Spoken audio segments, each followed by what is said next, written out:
A very good morning to you. Welcome back from the weekend.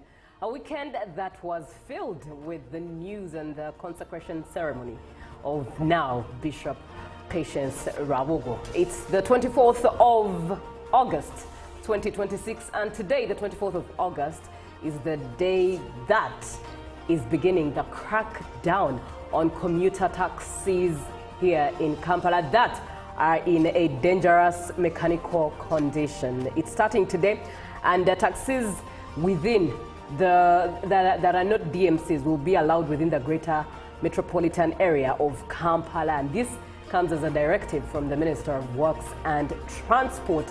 Good morning to you. My name is Julie F. Nantaba. Now you are watching UBC TV, and we come to you live from the Nile Avenue. And as is every morning, capture your morning, all right?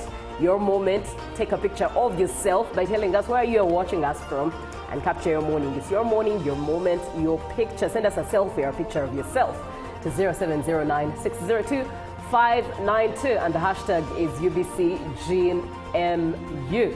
Now, away from that, guess what? I do have somebody here in studio who is back. Hi. Good morning. Good morning, Julie. It's good to see you. It's always a blessing being in front of the cameras. All right. Yes, and really, I missed the viewer.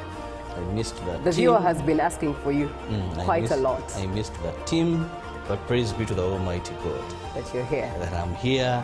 And also, so much has been happening. Thank you for the good work. I've been watching, and of course, more excited with this segment. of our viewers. Something Indeed. that really, at one time, I almost got tempted To also send. That wouldn't have been bad. It would have been nice. But that is Robert Chiravo Nyonyitano, who's back. Been away quite unwell, but as you can see, he's in greater spirits. And it's so good to have you back. What stories have you been chewing on whilst taking your rest? Well, the spillovers from Alex Mukuru's death, I've been trying to follow and connect, and also as a man, learn some lessons. I must say, I've seen a number of prominent people die in this country. But as men, we need to refocus, we need to think and make certain things straight. One, having a will. Right.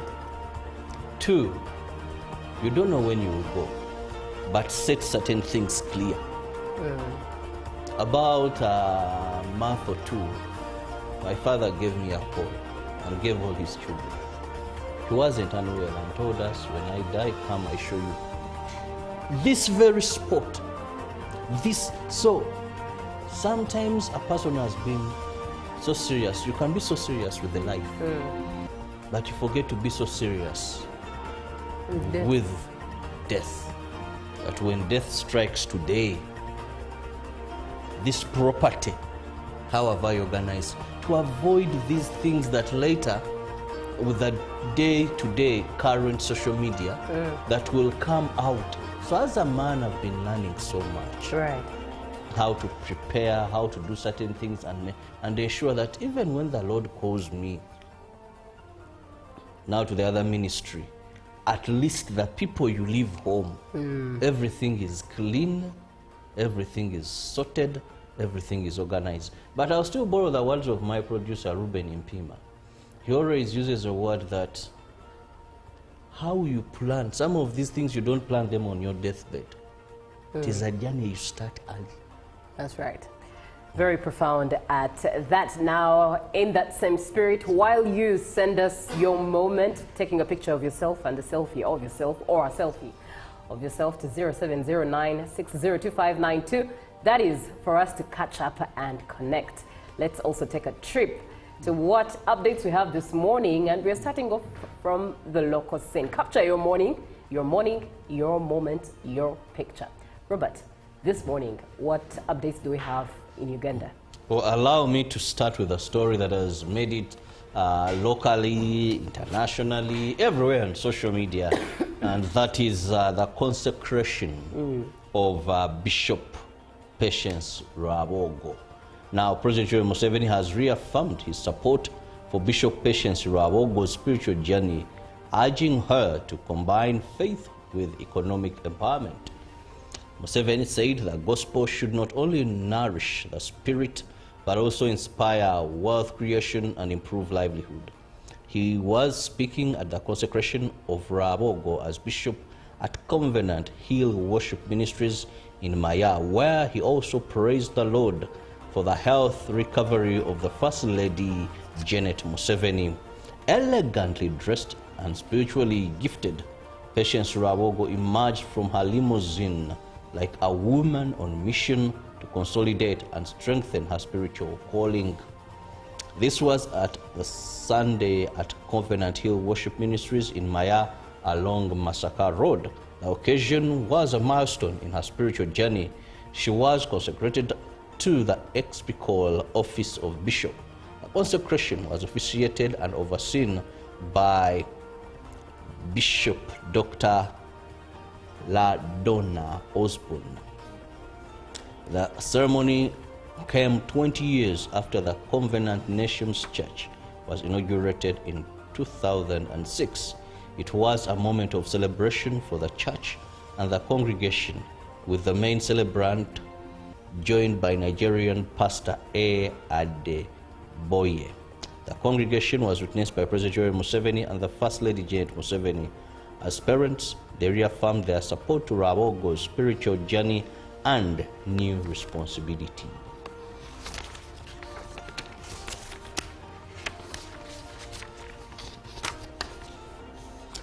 Residents in Soroti City welcomed a High Court ruling sentencing 3 people over the murder of a 5-year-old Joan Faith Apio, a former primary 1 pupil at Josan Nursery and Primary School. School co-director Susan Vivian Aricot was sentenced to life imprisonment, while Detective Police Constable John Bosco Obotel received 45 years and Joseph Okedi 35 years in prison. Justice Boniface Wamala said the offense had been planned and that the sentences should deter child sacrifice and other crimes against children. He also described Obotel's involvement as particularly serious because as a police officer he had a duty to protect the public. 3 others, the school head teacher James Edokate, Matron Osula Adong, and cook Valentine Opio were acquitted. John's mother, Angela Evelyn Akol, thanked the people of Teso Police and the judiciary for supporting the family. The ruling ends a closely followed case that attracted widespread public attention across the region.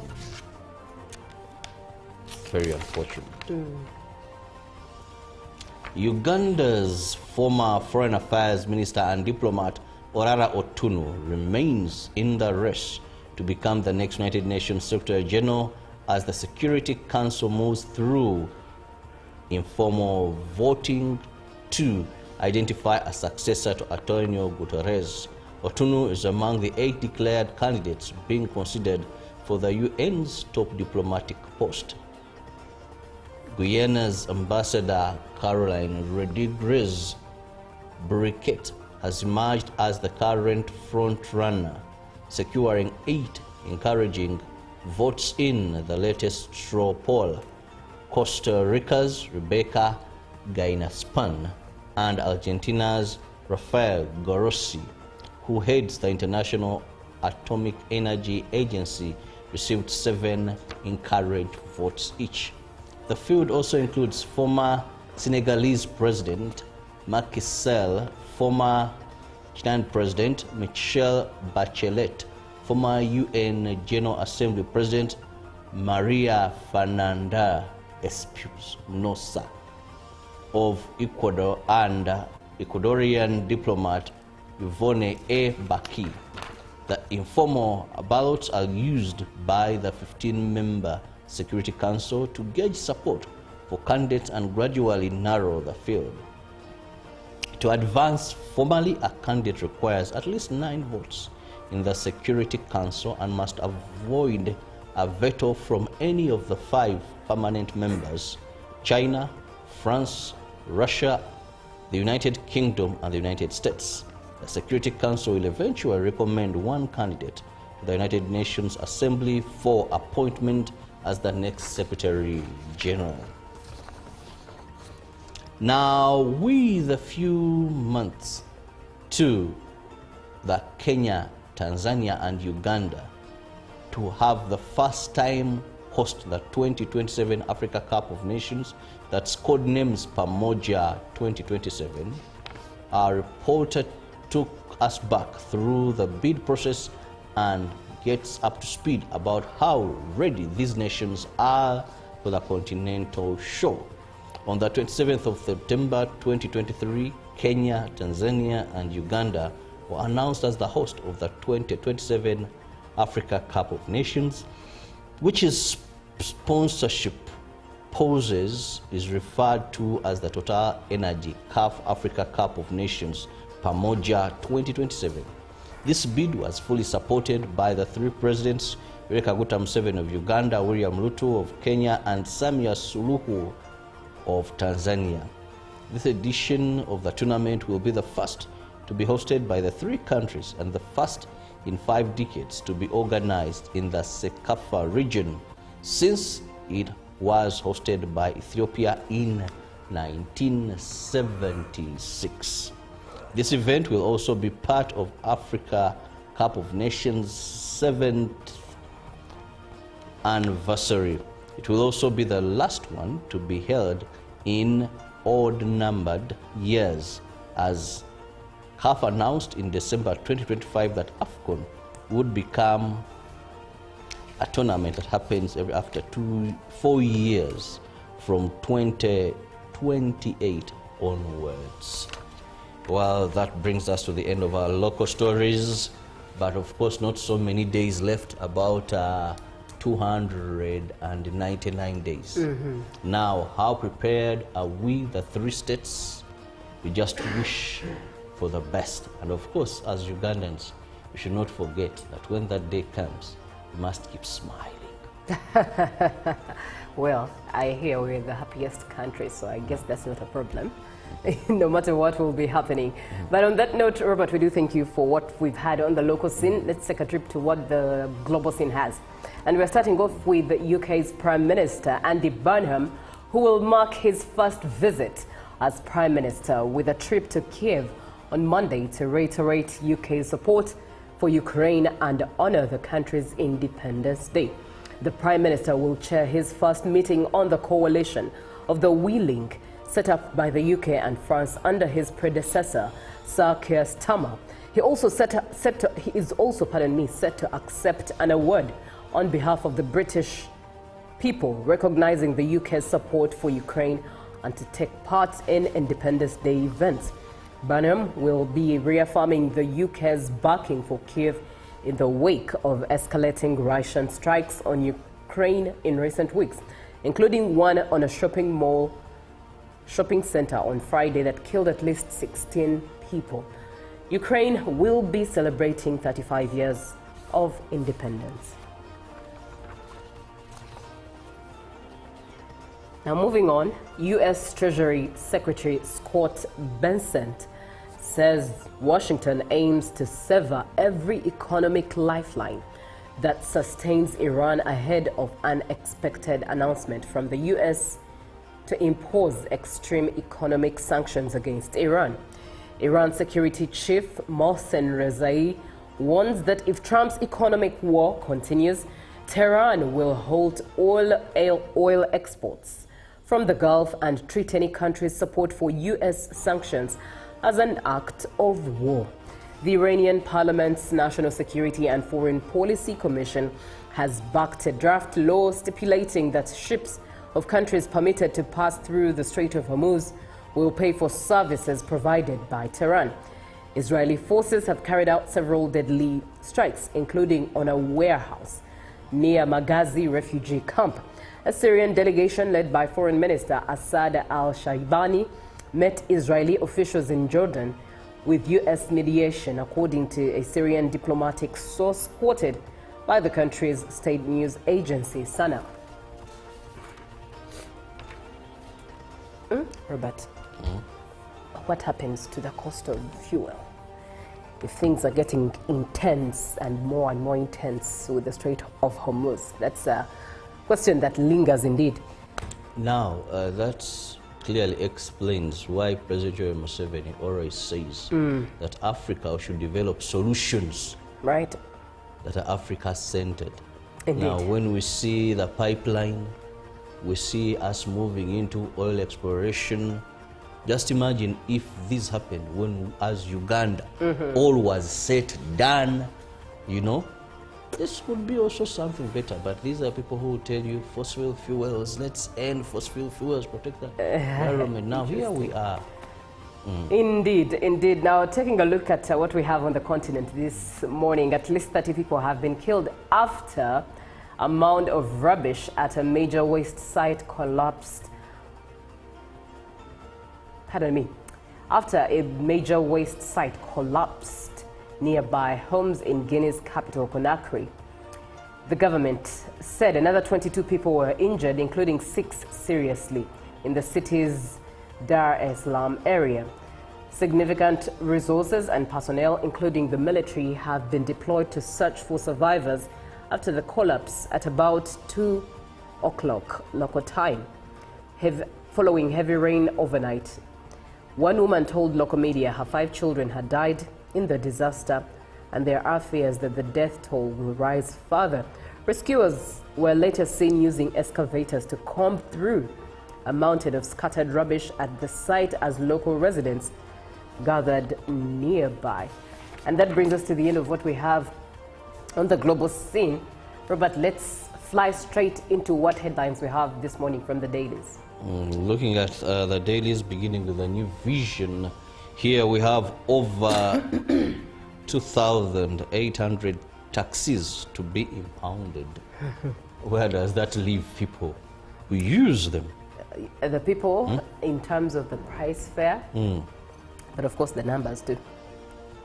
Because there we have police say sector leaders know they have unsafe taxis.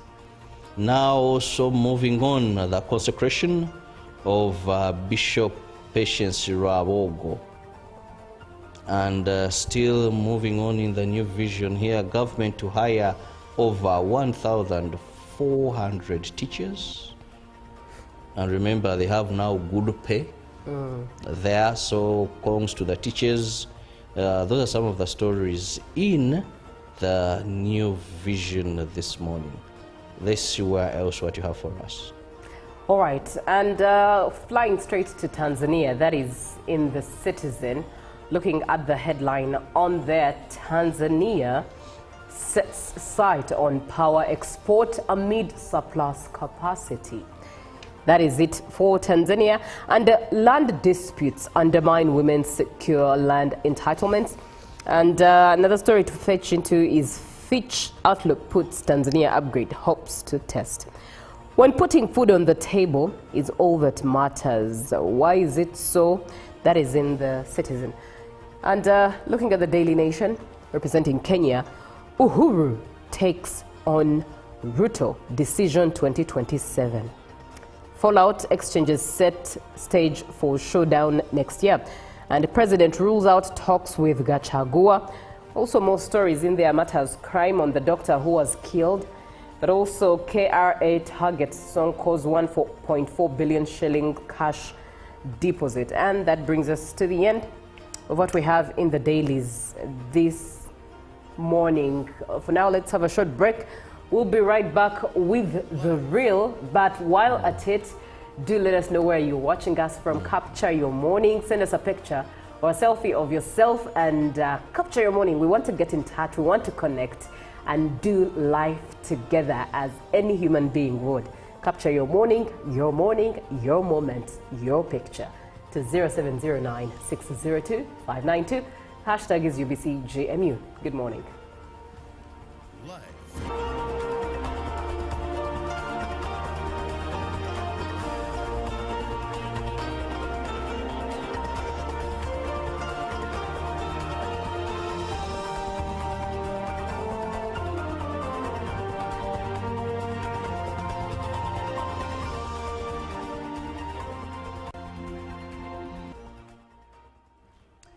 very good morning to you. Welcome back from the weekend. A weekend that was filled with the news and the consecration ceremony of now Bishop Patience Rabogo. It's the 24th of August, 2026, and today, the 24th of August, is the day that is beginning the crackdown on commuter taxis here in Kampala that are in a dangerous mechanical condition. It's starting today, and the taxis within that are not DMCs will be allowed within the greater metropolitan area of Kampala, and this comes as a directive from the Minister of Works and Transport. Good morning to you. My name is Julie F. Nantaba. Now you are watching UBC TV, and we come to you live from the Nile Avenue, and as is every morning, capture your morning, all right? Your moment. Take a picture of yourself by telling us where you are watching us from, and capture your morning. It's your morning, your moment, your picture. Send us a selfie or a picture of yourself to 0709 602 592, and the hashtag is UBCGNMU. Now, away from that, guess what? I do have somebody here in studio who is back. Hi. Good morning. Good morning, Julie. It's good to see you. It's always a blessing being in front of the cameras. All right. Yes, and really, I missed the viewer. I missed the team. The viewer has been asking for you quite a lot. I missed the team, but praise be to the Almighty God. That you're here. That I'm here. And also, so much has been happening. Thank you for the good work. I've been watching, and of course, more excited with this segment. Of our viewers. Something Indeed. that really, at one time, I almost got tempted To also send. That wouldn't have been bad. It would have been nice. But that is Robert Chirabo Nyonyitono, who's back. Been away quite unwell, but as you can see, he's in greater spirits. And it's so good to have you back. What stories have you been chewing on whilst taking your rest? Well, the spillovers from Alex Mukuru's death, I've been trying to follow and connect, and also as a man, learn some lessons. I must say, I've seen a number of prominent people die in this country. But as men, we need to refocus, we need to think and make certain things straight. One, having a will. Right. Two, you don't know when you will go, but set certain things clear. About a month or two, my father gave me a call and gave all his children. He wasn't unwell and told us, when I die, come, I show you this very spot. So sometimes a person has been so serious. You can be so serious with the life, but you forget to be so serious with death. That when death strikes today, this property, how have I organized to avoid these things that later, with the day-to-day current social media, that will come out. So as a man, I've been learning so much. Right. How to prepare, how to do certain things, and ensure that even when the Lord calls me now to the other ministry, at least the people you leave home, everything is clean, everything is sorted, everything is organized. But I'll still borrow the words of my producer, Ruben Impima. He always uses a word that, how you plan, some of these things you don't plan them on your deathbed. It is a journey you start early. That's right. Very profound at that. Now, in that same spirit, while you send us your moment, taking a picture of yourself and a selfie of yourself, or a selfie of yourself, to 0709 602 592. That is for us to catch up and connect. Let's also take a trip to what updates we have this morning, and we're starting off from the local scene. Capture your morning, your moment, your picture. Robert, this morning, what updates do we have in Uganda?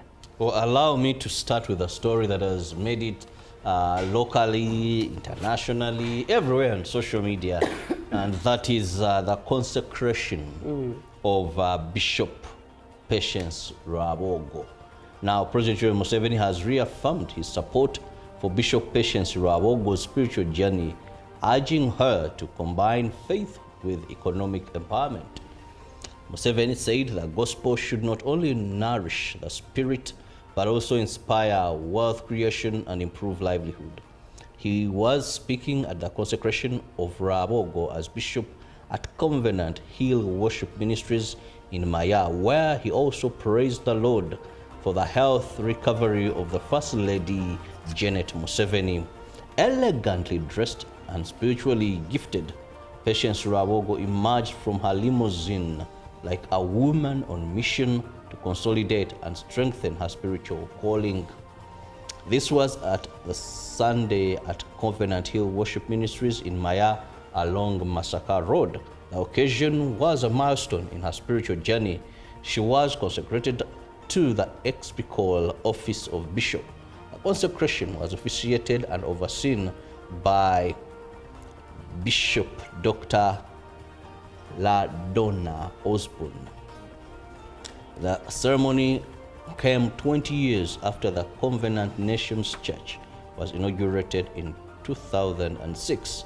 It was a moment of celebration for the church and the congregation, with the main celebrant joined by Nigerian pastor A. Adeboye. The congregation was witnessed by President Yoweri Museveni and the First Lady Janet Museveni. As parents, they reaffirmed their support to Rabogo's spiritual journey and new responsibility.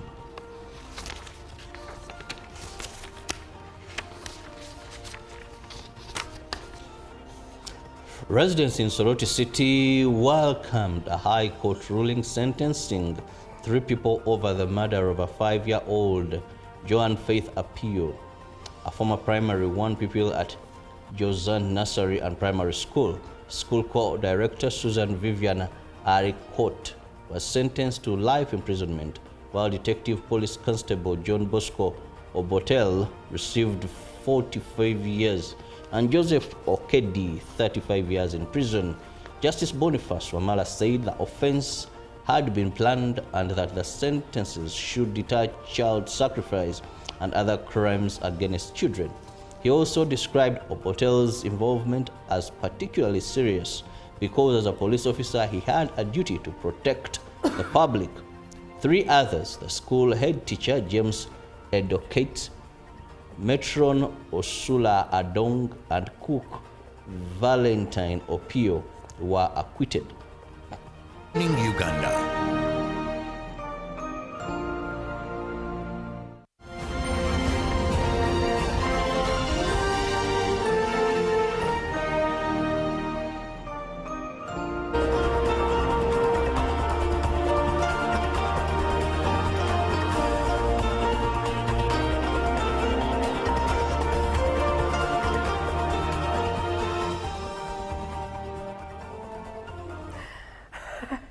A very good morning to you. Sometimes behind the scenes can mean to be interesting, but it's a pleasure, always a pleasure having you on board. You are watching UBC TV this morning, and it is Good Morning Uganda. Now, we always come to you live from the Nile Avenue, and this morning, or what we do every morning, is to relate first and then continue on with everything else.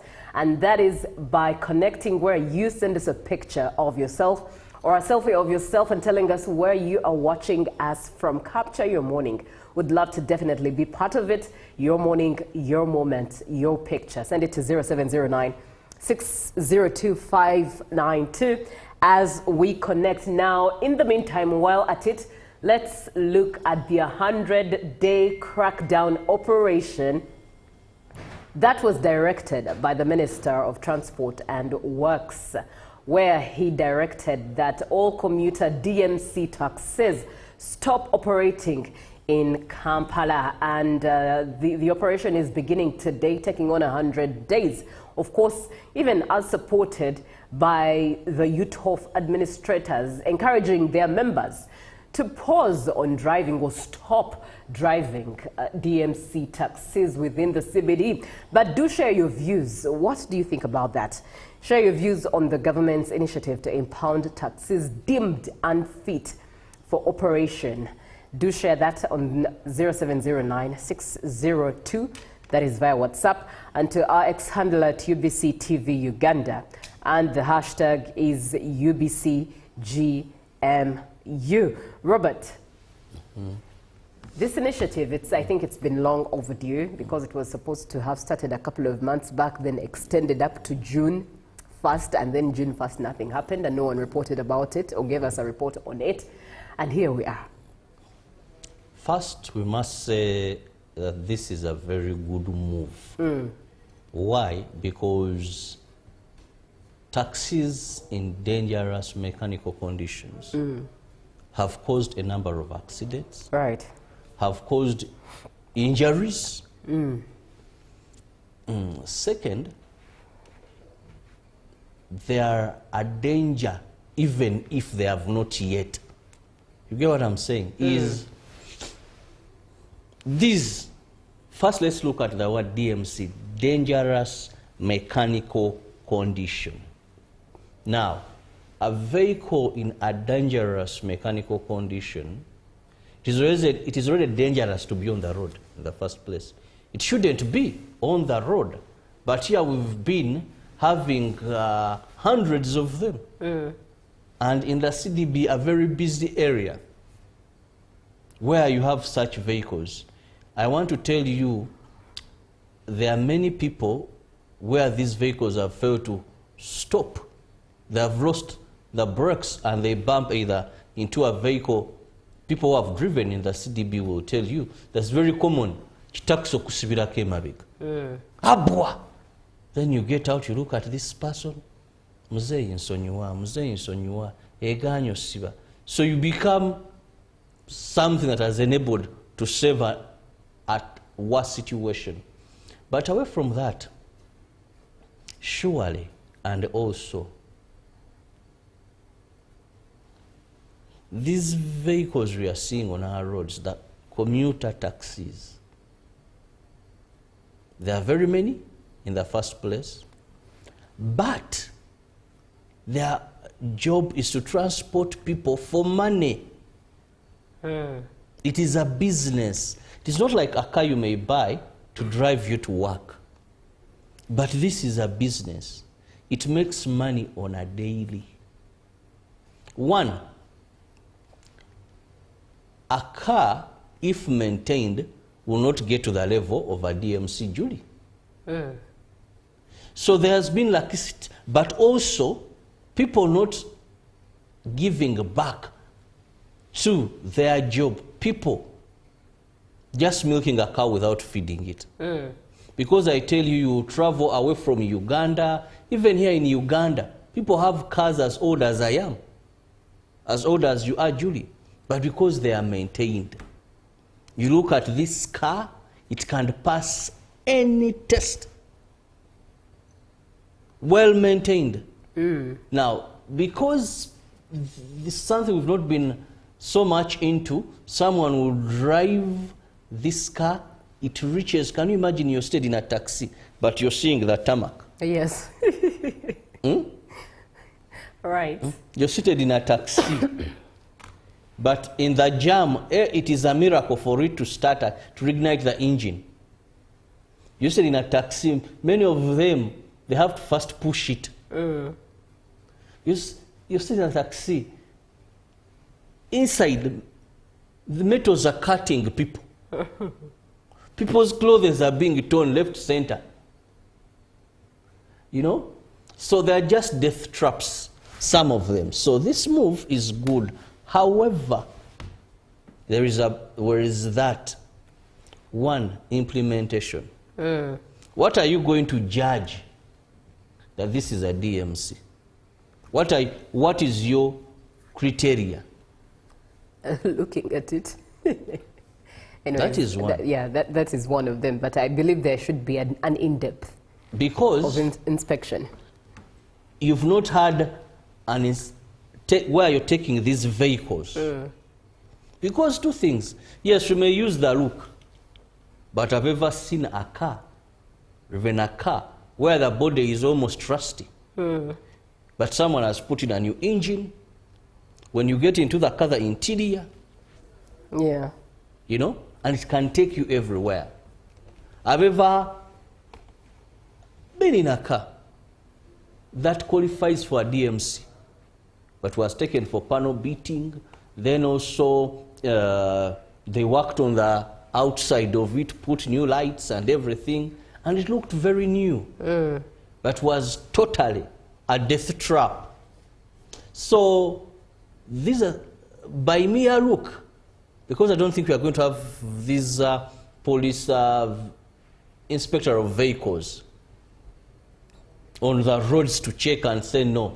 Now when you look at this car, if you are going to have police officers, traffic officers, and maybe UTOF, you said, is it UTOF? Look, and by mere eyes, we may not bring out properly the DMCs that we need. But also let's look at the corruption.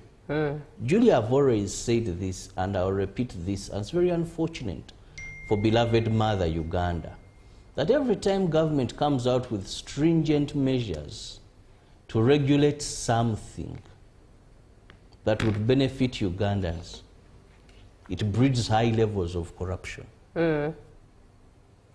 Every time, because I'm just figuring out, someone has gone to the park, or from any road, maybe Entebbe Road, Gaba Road, or anywhere. He has loaded 14 passengers. Because I think this carry 14 people. Yeah, it's a 14. Yeah, a 14 seater. Yeah. Now 14, he's driving, he reaches a spot, and they know now they are police officers. He stops, they look at the car.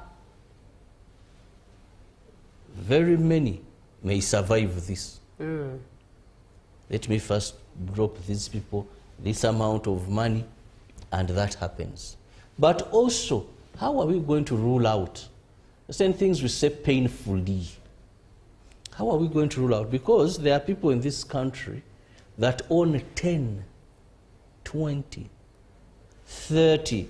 There was one these days, I no longer see that, but when I was still in school, there was an investor who was called Kaki. You saw those taxis that had Kaki? Oh, he passed away and everything went to... They were almost on every road. Right. I don't know how many that person owned. Now, there are people who have invested. You see, in Uganda, even a business, as long as a business is spotted, that it has money, the people in offices that you don't think, you will impound a taxi, and then you have to speak to someone. And when you speak to that person, you just have to let that taxi go. Interesting. You can't resist. We are looking at the crackdown that is 100 days as issued by the Ministry of Works and Transport. What are your views on the crackdown that is on commuter taxis in dangerous mechanical conditions? I almost lost that word right there. But that is DMCs, dangerous mechanical conditions. Commuter taxis that are in dire situations are to be banned from Kampala metropolitan areas. So share your views on the government's initiative to impound these taxis deemed unfit for operation. And getting into a comment or two. Good morning, Julie.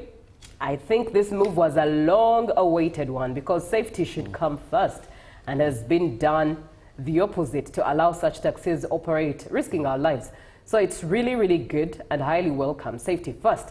This is Edson Mohanji in Entebbe. And okay, let me see. Good morning, Uganda. I'm Arionga Daniel Edward, watching the show from Malaba.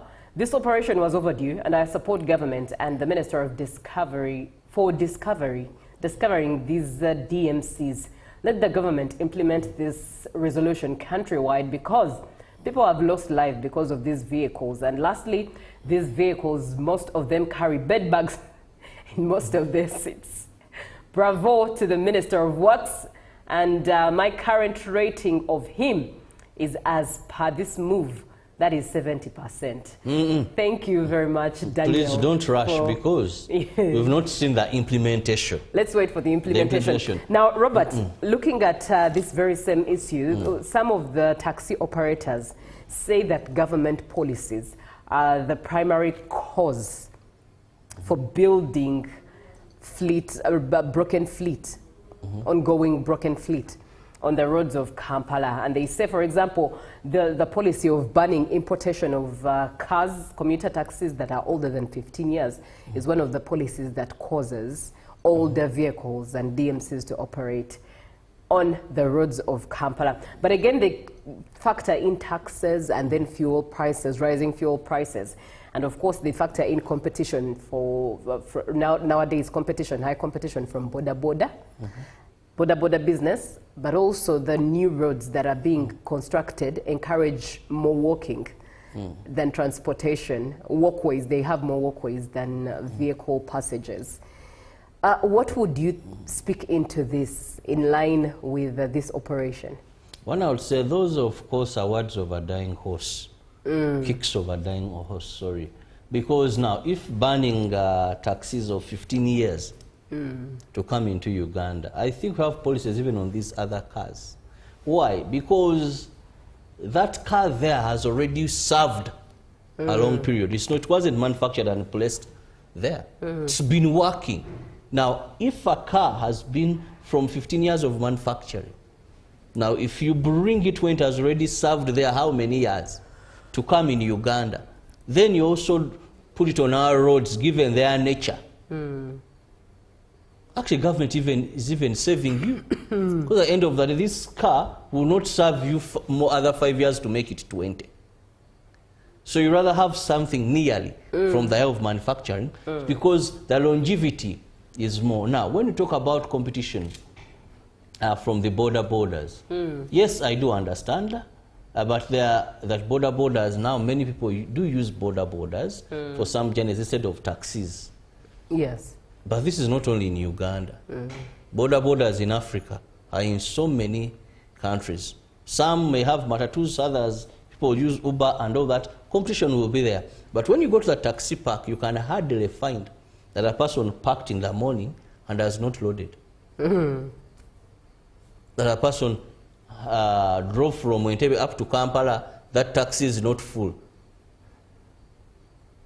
You know, in so fact, it's a lucrative. It surpasses 14 people. Yes, it's a business, and they're making money. And with taxation, I don't see how taxation keeps you driving a DMC. Right. No. But I think for me, my other concern is, and I don't know how, you know, we lack strong organizations that protect consumers in Uganda. Yeah.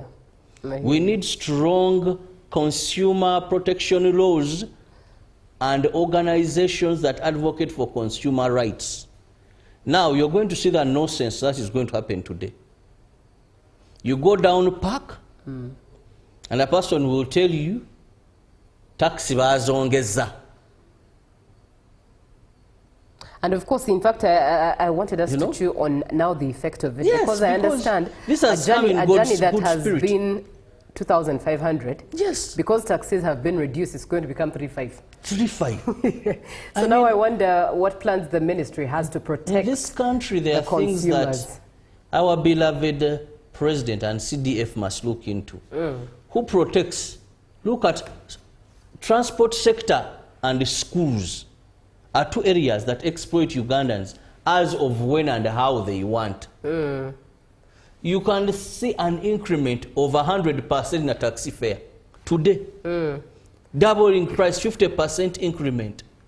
In the parks there, someone will just come back and say, I've met people on the road, let's double. Now, this was intended to protect lives of Ugandans, because not all Ugandans are going to drive. But these tax people should understand that these are people who have come to work and go back home with something. This issue of Sera Cholino Fune Chotalina, this issue of taking, I'm looking for a term.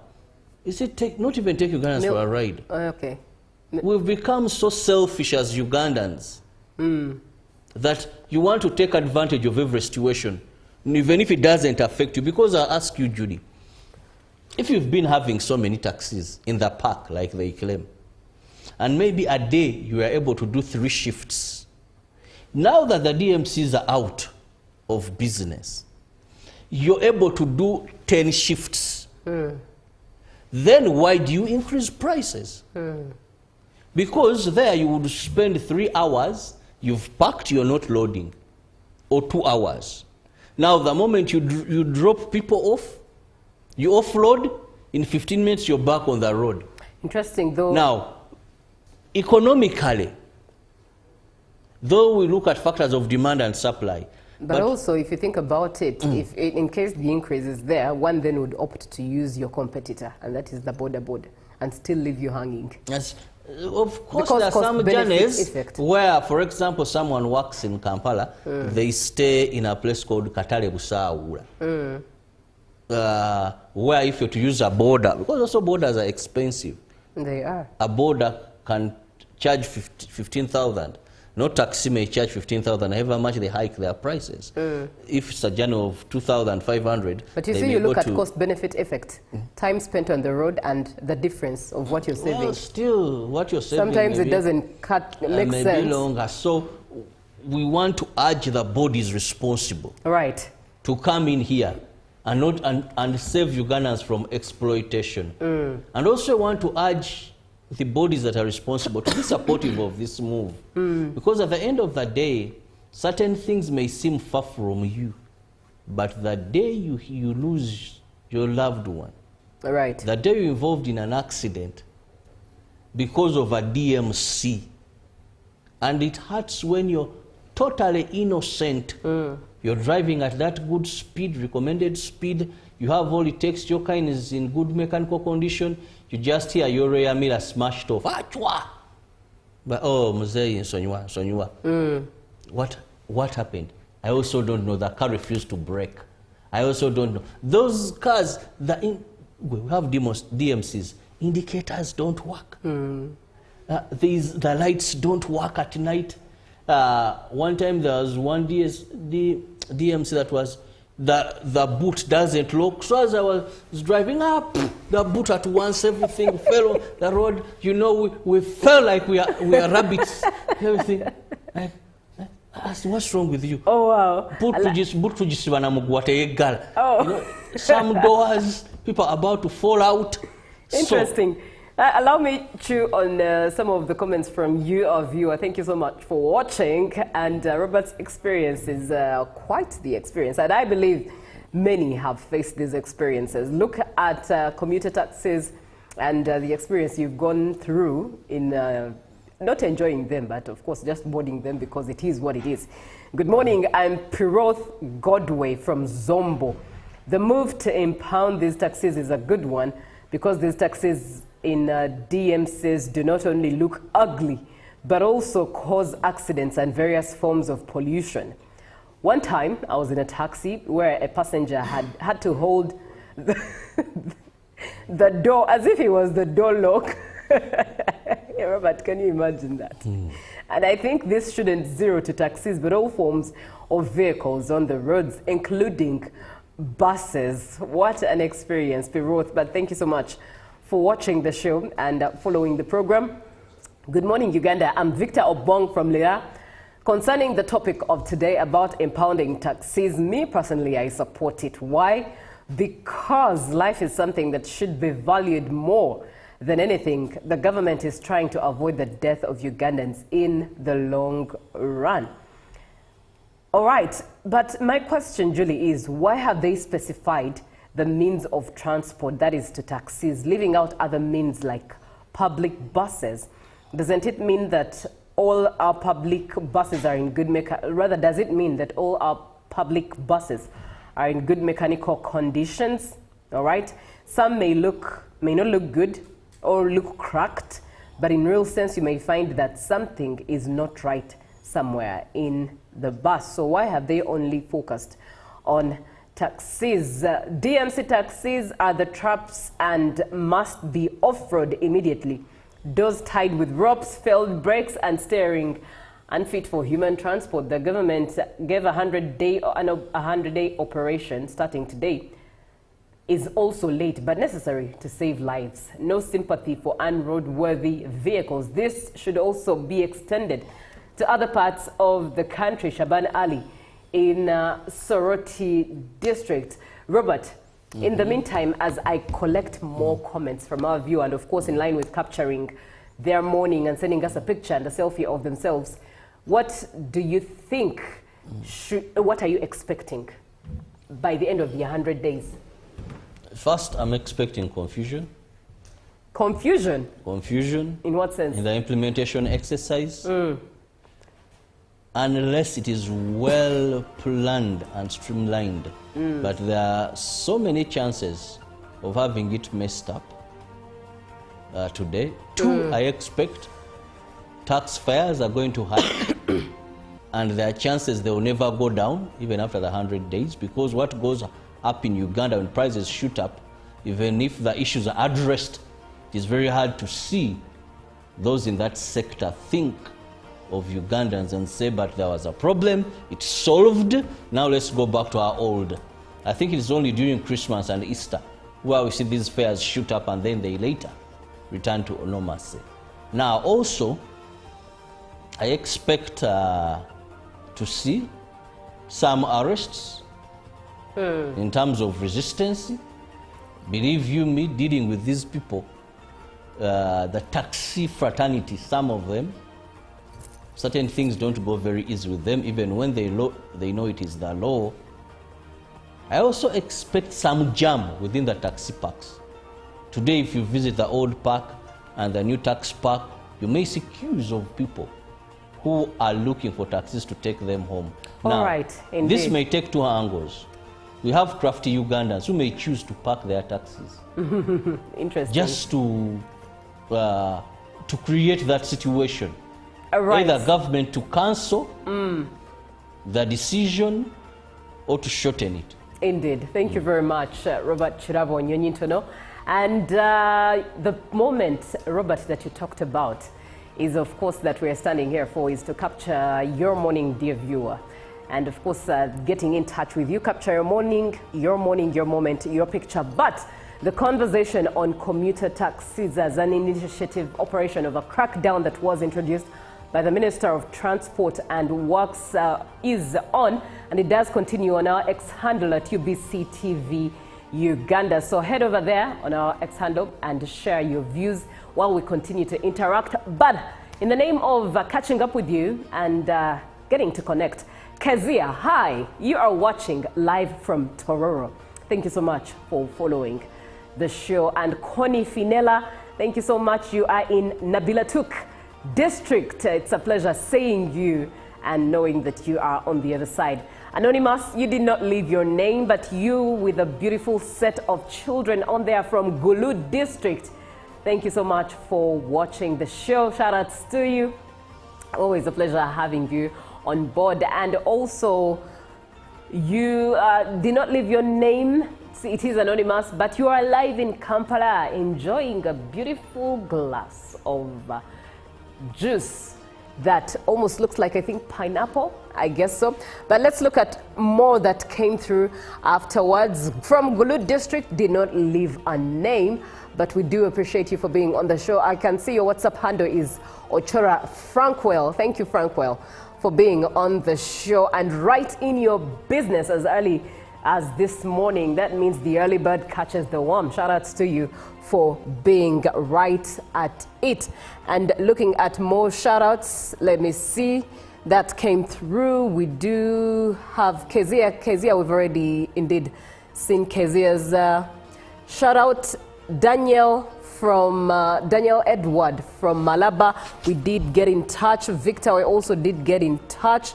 And looking at more of those, this is regarding commuter taxis, and you think what matters should not be impounding them. Interesting comment, Robert, here. And as it should be what causes them to get older. Because they are working. I mean, they are being driven and they are making interesting money. Perspective. Good morning, Uganda. Thank you for the program. This crackdown indeed is good. But in our Uganda, how long will it last? Very interesting there. And it's a customer promoting. If customer didn't go to old taxi, they'll disappear automatically. I always choose before entering. This is Ochora in Gulu. In other words, it's the customers or you who uses a taxi who promotes these old commuter taxis to be on the roads of Kampala. Interesting perspective there. And of course, looking at capturing your morning, Shaban Ali. It's finally so good to see you, Shaban Ali, putting face to the name. You're always so part of the morning, and you say this is the Shaban family. Thank you so much for watching the show and following, and indeed shout outs to you and family, and we honor you for always being on the show and following the program. We do continue on with our conversations. It is Good Morning Uganda. We come to you live from the Now Avenue because it's UBC TV. Inspiring Uganda and connecting is one of them. On commuter taxis, let's connect, let's share our views, even on our X handle at UBC TV Uganda via X. For now, GMU Tourism Express is coming up, and we'll definitely be getting into business and the agenda as well. But one final one that comes through from Katwesi J. Johnson. Thank you so much for being on the show. It's a pleasure putting face to your name, always one who participates on the show. So thank you so much for following and being part of every conversation. For now, let's have a short break. We'll definitely be right back. Good morning.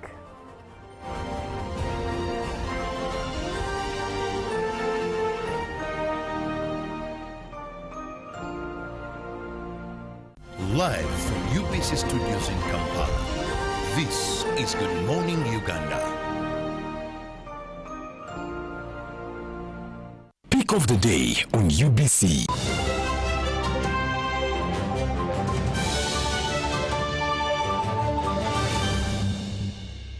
Was brought to you by I'll call you every day, yeah yo, baby, don't know. You can now get all the Chibuzi out with MTN voice bundles. Call all networks. Kubei Dondoro. Buy a 25-minute voice bundle for only 1,000. Or buy any daily voice bundle of your choice. Dial *100 *21 hash and select daily, or use the My MTN app. When we talk together, we are unstoppable.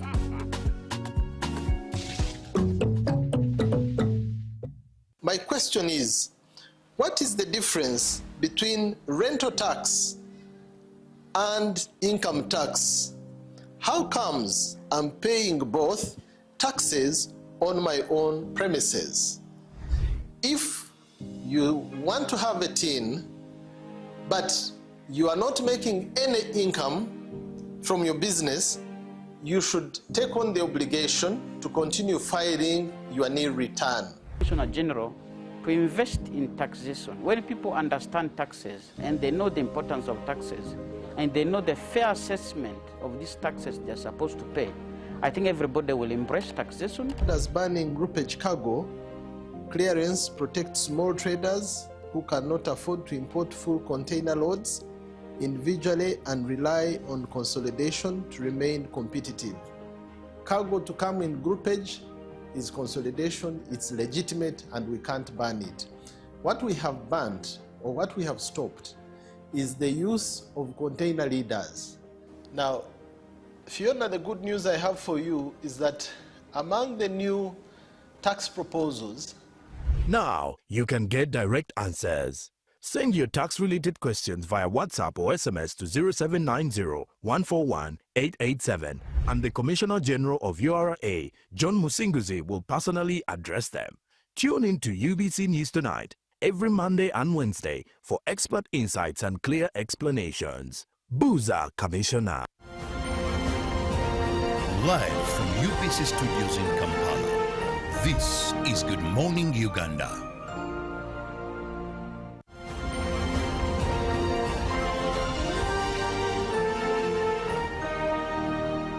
Brought to you by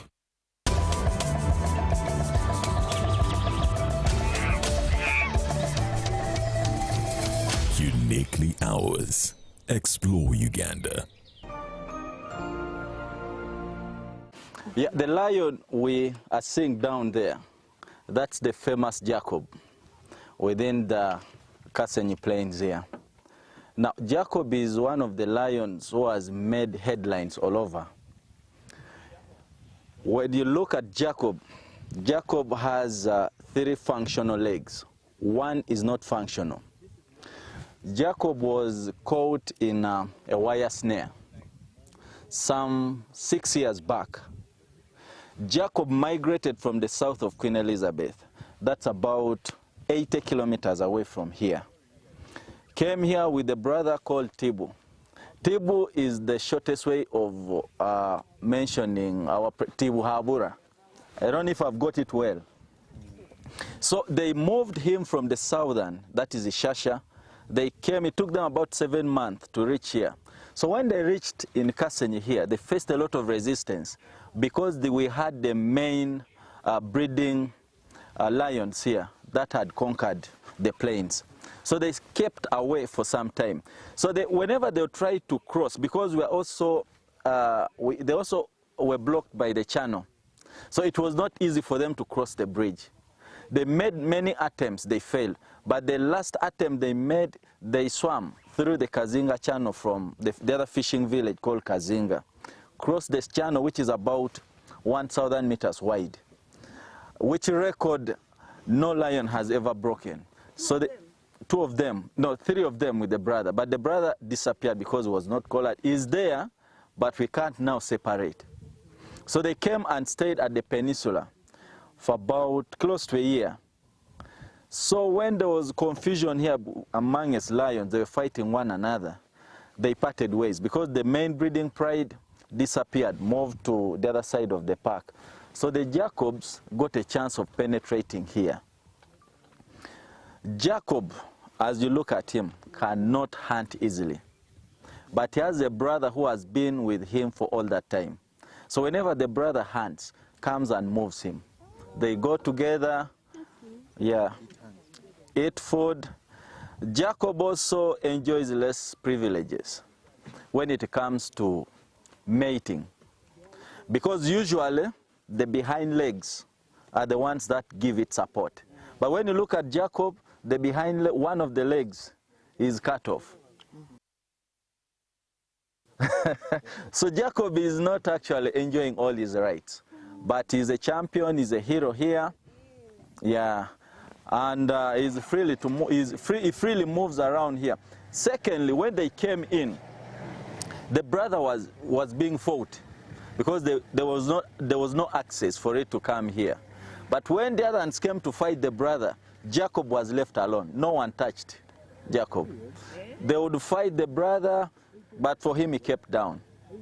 So lions also have envy, like human beings do. They can envy one another, but also on the other side, they also know the ones that have problems, like Jacob here. So they kept on sympathizing with Jacob up to now. So Jacob is free to move anywhere up to now. What other animals, no family advantages?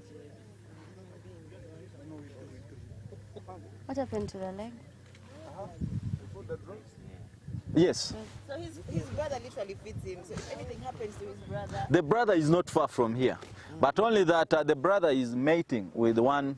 You know, when it comes to that, there is a lot of privacy. So the brother is mating. That's why Jacob was the first to start mating. But I think Jacob didn't perform his best. So the other one... So the other one went off. But he tries. You're a champion. He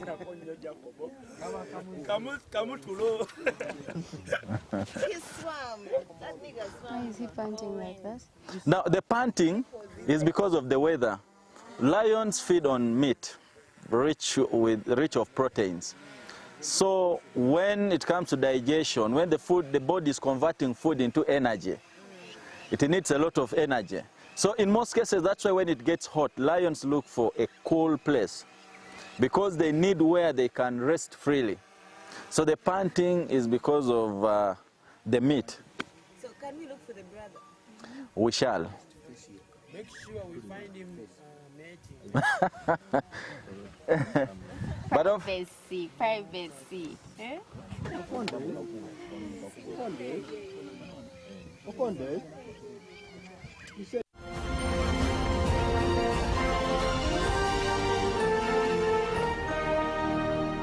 Brought to you by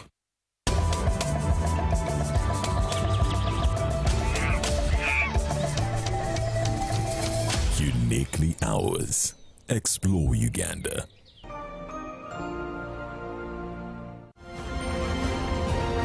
Live from UBC Studios in Kampala, This is Good Morning Uganda.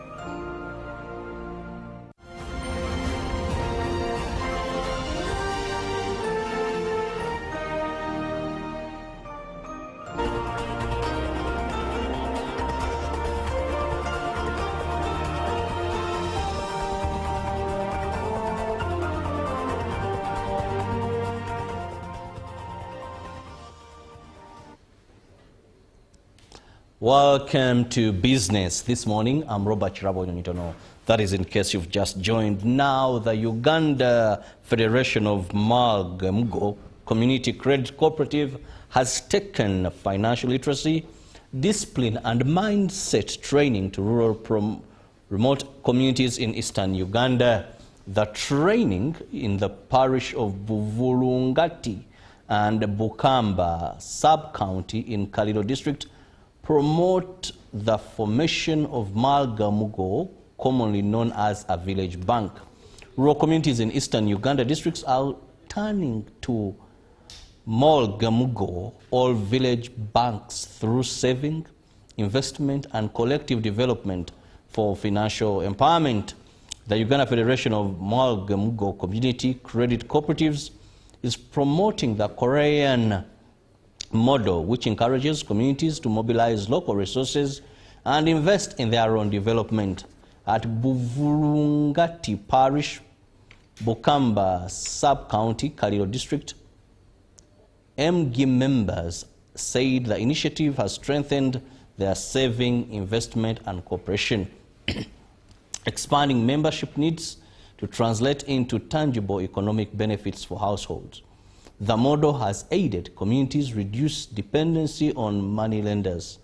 The financial literacy and mindset trainings are supported by the South Korean Ministry of Interior and Safety and the Korean Federation of Community Credit Cooperatives.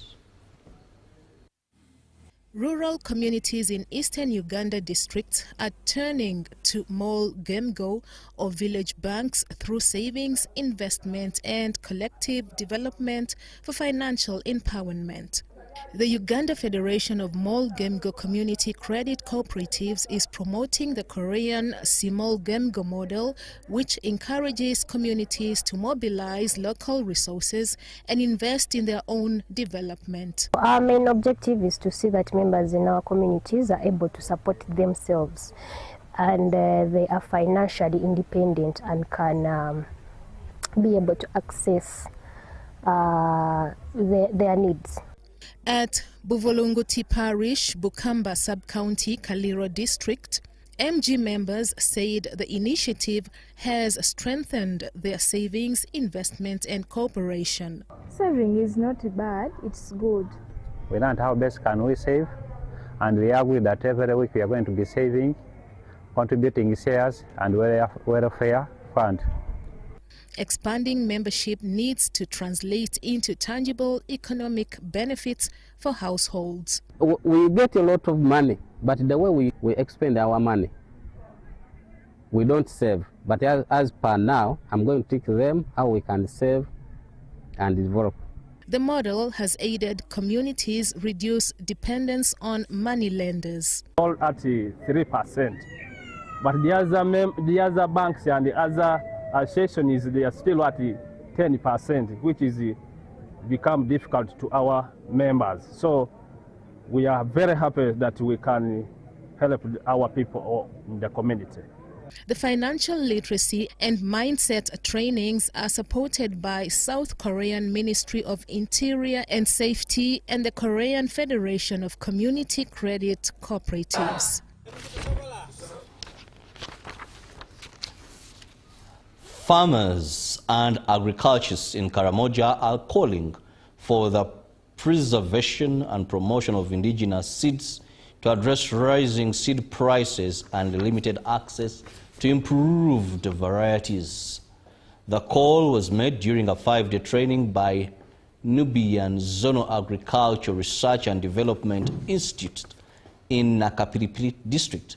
The improved varieties of maize, sorghum, beans, green gram, cassava and bananas have boosted food production. the Naro Nubian Muzadiri, in partnership with Danish Church Aid, Seed Savers Network Kenya and TPO Uganda, are implementing a 2-year project to reintroduce and promote more than 100 indigenous seed varieties. The project covers Alakas, Laroro, Mutria, and Kakomogole sub-counties in Amdet and Nakapipit district, targeting farmer groups and primary school children.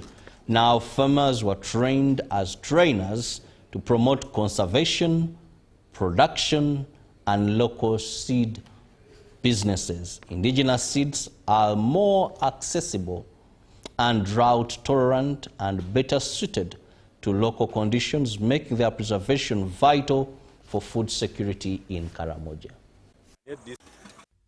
Improved varieties of maize, sorghum, beans, green gram, cassava and bananas have boosted food production. Narunabwin Zadi, in partnership with the Danish Church Aid, Seed Savers Network and TPO Uganda, is implementing a 2-year project to reintroduce and promote more than 100 indigenous seed varieties. The project covers Alakas, Loro, Moruita and Kakomongole sub-counties in Amdat and Nakapiripiriti district. Project areas, we have been able to build 2 seed banks, one seed bank based in Kakamongole and another seed bank in Moruita. Then one seed bank is under construction, that is in Nakapiripiriti. And all these seed banks have been equipped with seed, some of these are the indigenous seeds that we've been able to. As hybrids are coming in, the use of indigenous is disappearing, and also the availability is disappearing. And yet this is the source of germplasm that we need protected, and we need it for crop improvement. Targeting farmer groups and primary school children, as were trained as trainers to promote conservation, production and local seed business. Business operators are well equipped with the technical knowledge they need to enable them be able to grow seed of good quality, and also to make them be sustainable. Farmer groups in 2 districts, targeting 400 individual farmers among those groups. And these are TOTs who are going to train their members. As were trained as trainers to promote conservation, production and local seed businesses. So I'm happy that in this project they are reviving back those seeds, and the farmers who are trained will be able now to do the multiplication of those seeds for sale, which will be better, and for accessibility to the farming community. We are going to take back these trainings and we equip these farmers so that they are able to kickstart the local seed business in their various groups, because currently we are facing challenges with seed security, especially with the rural communities. And moving on, Jumbo Jet has returned to the Ugandan market after suspending operations during the COVID-19 pandemic, promising reliable and affordable air connectivity between Entebbe and Nairobi. The operations will officially kick off on the 1st of October 2026 with direct flights from Entebbe to Nairobi, Kisumu, Eldoret, Mombasa, Malindi, Diani and Lamu. The regional airline comes at a much-needed time as Uganda and Kenya prepare to host the AFCON, with increased travel expected across the region. Now, Jumbo Jet said the expanded connectivity will support business, family travel and tourism, while Uganda Tourism Board chairperson said the renewed air links will strengthen trade, investment and tourism between the 2 countries. Let's take a look at this. It's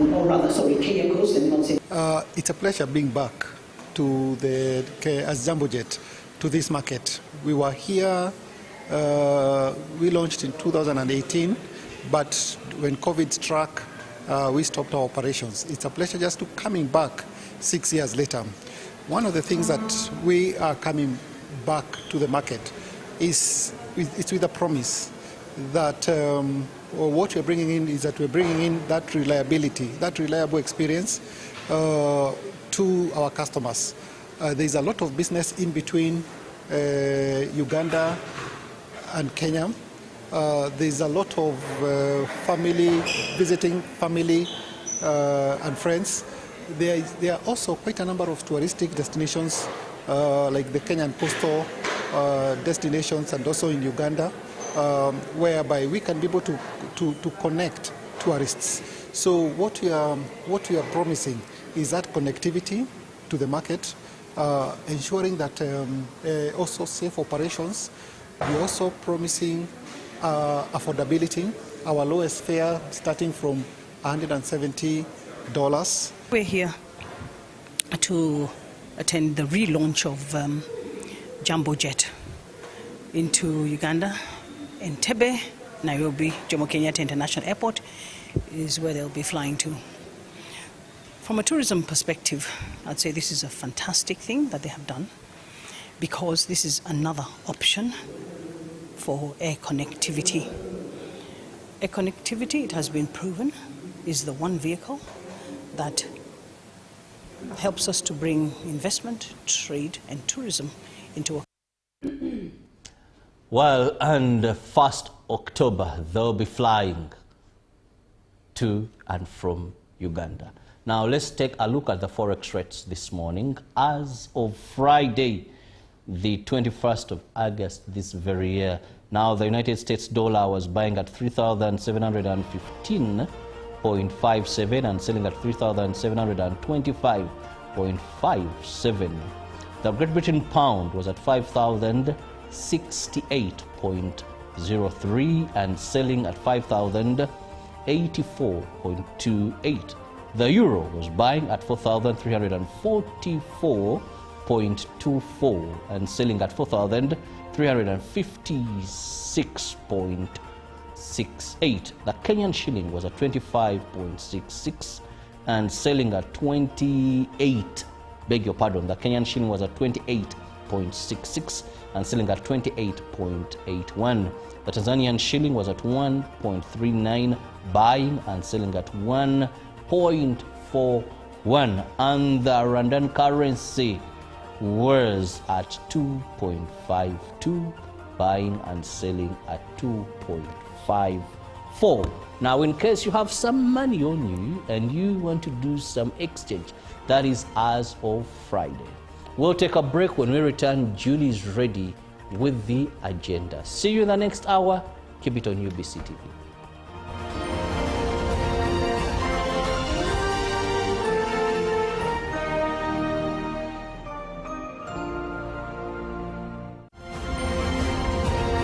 Live from UBC Studios in Kampala, this is Good Morning Uganda. Pick of the day on UBC.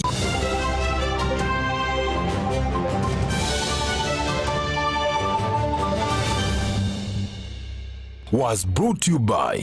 I'll call you every day, yeah, yo, baby, dundolo. You can now get all the Chibuzi out with MTN voice bundles. Call all networks. Kubei Dondoro. Buy a 25-minute voice bundle for only 1,000. Or buy any daily voice bundle of your choice. Dial *100 *21 hash and select daily, or use the My MTN app. When we talk together, we are unstoppable.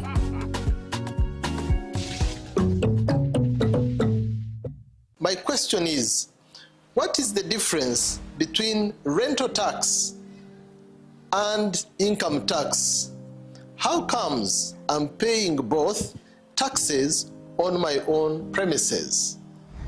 If you want to have a tin, but you are not making any income from your business, you should take on the obligation to continue filing your nil return. Commissioner General, to invest in taxation. When people understand taxes and they know the importance of taxes, and they know the fair assessment of these taxes they're supposed to pay, I think everybody will embrace taxation. As banning groupage cargo, clearance protects small traders who cannot afford to import full container loads individually and rely on consolidation to remain competitive.